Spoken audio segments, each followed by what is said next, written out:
Well, folks, it's time for more custom cards brought to you by our sponsor for this video, Keeps, which we'll talk about more later. But for now, let's jump into it with this one. It's Croakbringer, and this is definitely more of a meme, but it's so well executed, I had to include it. If you didn't see recently, I did a wild deck that was all about every frog card, like hexes and multiple hex effects, and locking out my opponent with a ton of frogs. This is a win condition for that deck. It ignores taunt, which is great if you need to end a game when your opponent has a bunch of taunted frogs on their side of the board.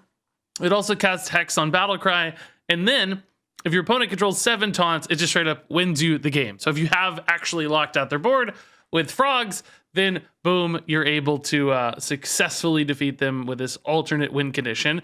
This one is from King Kuba, who did an excellent job here with photoshopping. He turned this Ashbringer into a frog version, Croakbringer, by photoshopping a frog up there, the weapon. So not a real card. I don't want to assess it as such, but such a great meme and so well done. I had to spotlight it right off the top. Also, go check out that frog video. It's pretty fun stuff. So moving into the real cards for this video, let's talk about Fellow Malorn from Hesperian. This is a 3-mana 1/3 for Mage, referencing Kael'thas's weapon here. It reads, after you cast a fire spell, fire your hero power at a random enemy. And I really like this. This fuses the worlds of like fire mages with the world of hero power synergy mage with things like Mordresh.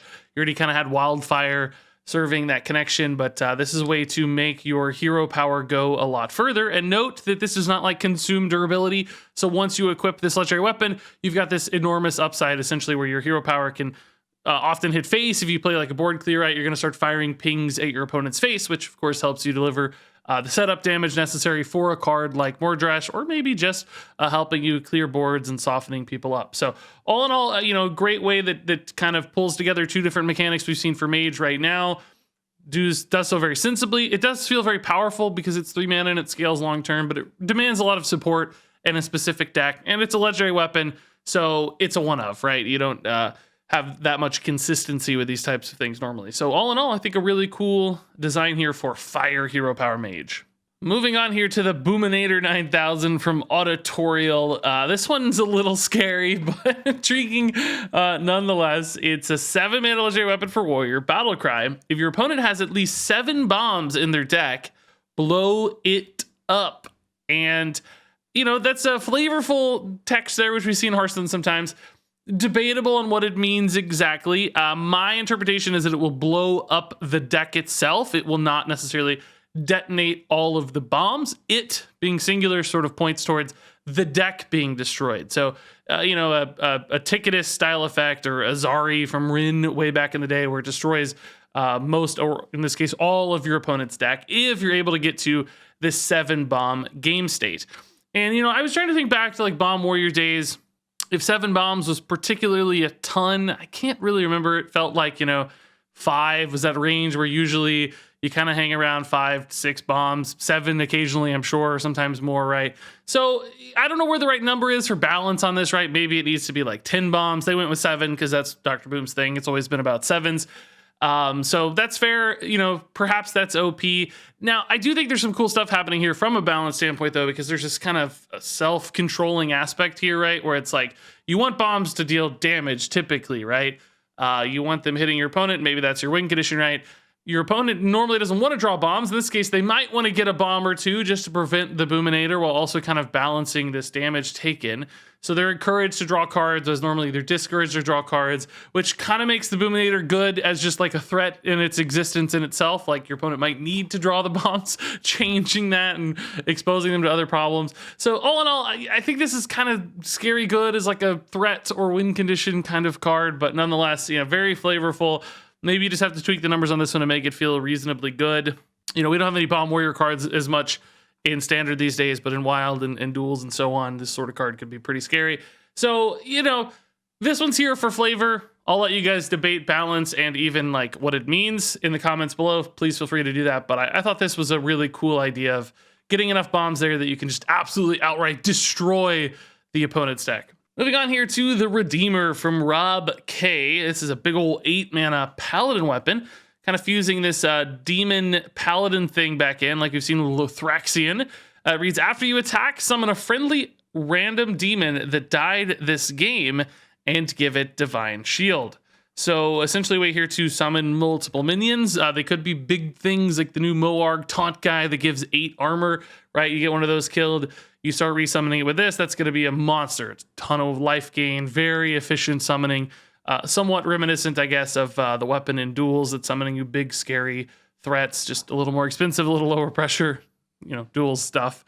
But this is cool. Even if it's just Lothraxion in your deck, you get a 5/5 divine shield every time you attack, because, it could be the same one over and over again. You can also get those big Moargs and so on. So I like the idea of bringing back, demons into Paladin. That's a fun idea, redeeming all these demons and making them a part of the light.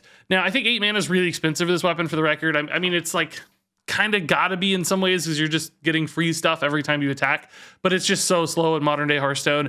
And you probably have to play big demons before you had to make it worth it, which means it's kind of conditional and it's happening really late in most games. So you might be able to get away with making this thing like 6 mana, for instance, and still might not be OP just because sometimes it'll get stuck or dead or the big scary stuff won't have hit yet. So some balance changes perhaps on this one, but flavor-wise, really cool. Also, I think excellent Photoshop here, it seems, with some cool demon chilling in the background of this weapon. I don't think that art's original. Maybe it is. Either way, perfect art choice or execution. So before moving on to the next card, let's talk about our sponsor for this video, Keeps.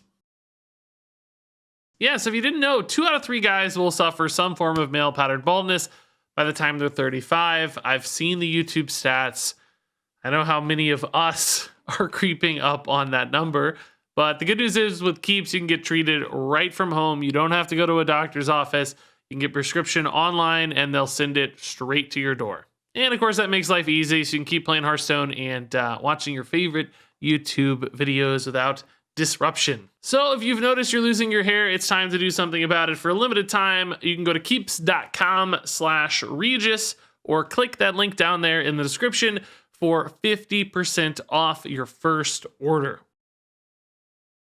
So moving on here to Himmet's Trap Launcher from Spree. This is a really cool little design. I'm kind of surprised we haven't seen something like this in Hearthstone yet. 1 mana 0/5 for Hunter. Whenever you play a secret, trigger it and it targets enemies if possible and loses 1 durability. So 5 times here, you get to instantly trigger a secret. Now, basically, this is kind of like removing the conditional setups for the secrets and just doing it automatically. So with Explosive Trap, it just deals 2 damage to all enemies. You don't have to wait for something to attack your face. And then there's other ones like Freezing Trap that aren't quite as intuitive, right? Where it's like Freezing Trap has a specific interaction with a specific minion.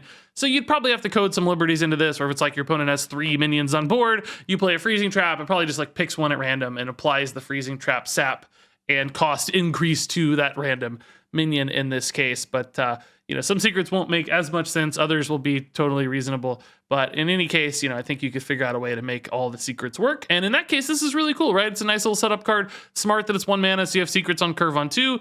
Pays off your secrets more immediately. And from a flavor and art standpoint, A+. He's literally shooting the traps at people so that you don't have to wait for them to be triggered. So I think it's a really, really cool design. I wouldn't be shocked to see something like this in Hearthstone at all. Moving on here to Thunder Fury, one of the most iconic weapons in OG Warcraft, World of Warcraft stuff from Chegwin here. A lot of Thunder Furies are submitted. Most people, I think, went a little overboard with Thunder Fury. Even this is a pretty complex card, and this was one of the more simple Thunder Furies. So keep in mind, there's a lot of effects with cards like Thunder Fury, but they still need to be parsable and readable in a Hearthstone world. This one's a 5 mana 0/2. Your hero is immune while attacking, and Battlecry, channel all overload from your hand, gain equal attack. So for instance, if you had a few overload cards in hand, say like a 1 overload and a 2 overload and a 3 overload, that would be 6 total overload in hand. This would become a 6/2 weapon here for Thunder Fury. And if you really stacked your hand, you could reasonably have 10 overload or something more even right in hand for this 5 mana weapon payoff, and you could hit your opponent really, really hard. Now that might sound scary, like a 10/2 weapon on turn 5, because it kind of is, but do keep in mind that if you are going to get to that game state, you probably have to have not done much along the way, particularly on turn 5 itself. In other words, kind of kept cards in hand, held things back, maybe not had a really strong opener for this payoff. And the payoff here is particularly good for more aggressive decks, which might want to, flood the board and play their cards out early. So there is kind of a check and balance in place a little bit for this one.